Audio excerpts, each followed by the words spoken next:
Hey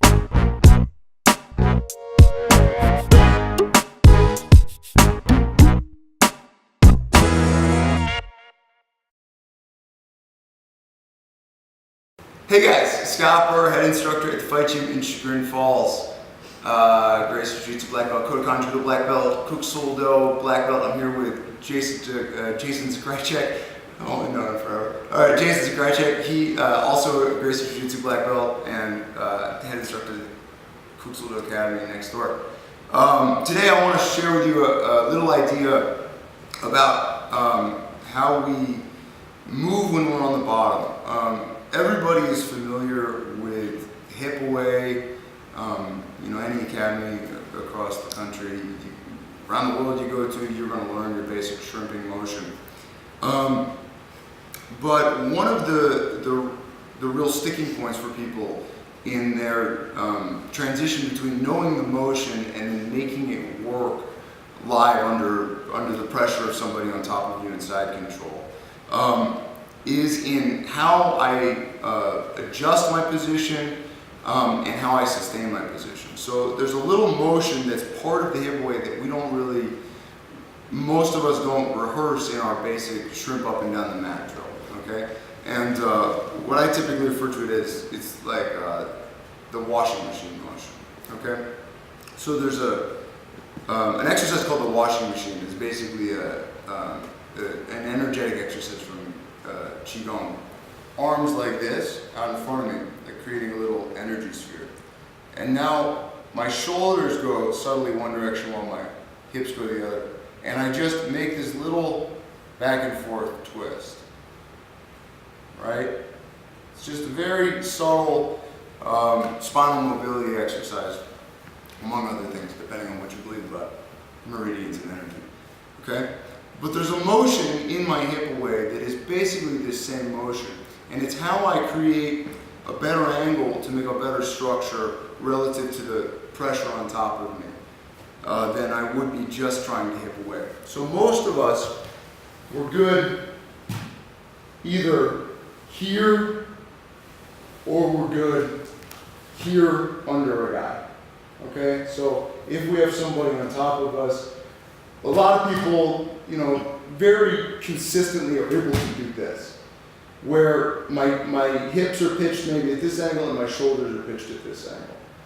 And from here, most people continue to try to act their hips, right? So if I had a guy on top of me, I'm making my frames, I make a little bump and I get my hip on my side, and now I keep working here in my hip, okay? And this can be quite challenging because my spine is not really in an ideal position. I can't really fold at the waist, right? Because my spine is twisted. If I was here, I could really fold. But since my shoulders are a little bit off my hips, I'm stuck. I can only move my hip a little bit. Maybe I can get my knee in. Now it's quite a fight with the guy. He's giving me pressure. And so I succeed or fail, okay? There's an action that I use in between. Okay, I don't need to go one, where I make my shoulder and my hip a plank. Right? I used to really focus on this. This was my big detail for people, was that when I pushed, I never just pushed my hip and then let my shoulder lag. I always went one. This is very hard to do, though. Okay, I can do it successfully if I pick the right moment or if I've really done a lot of breakdown of the guy's position.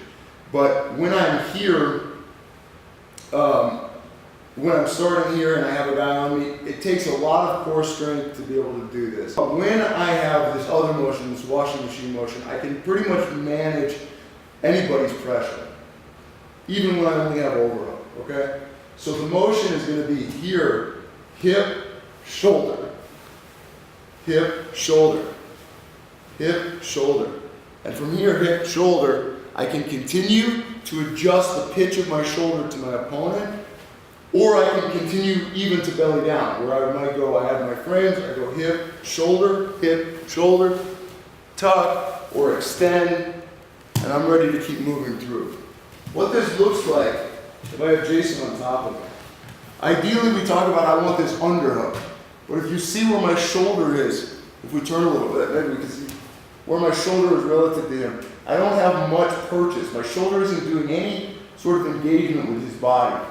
So here, I make my little motion here. And now I'm gonna use my little motion to tuck his bottom side shoulder and assert this shoulder. Notice that when I do this, my objective is not to push on him where he is, but to change and get better purchase under. So that now as he pushes, I'm still here, and I can tuck and shift and tuck and shift, and now I really have a good angle. When he pushes on me now, he's pushing into the way my body is really good at absorbing the long orientation of my rib cage. So he drives onto me, he drives into me.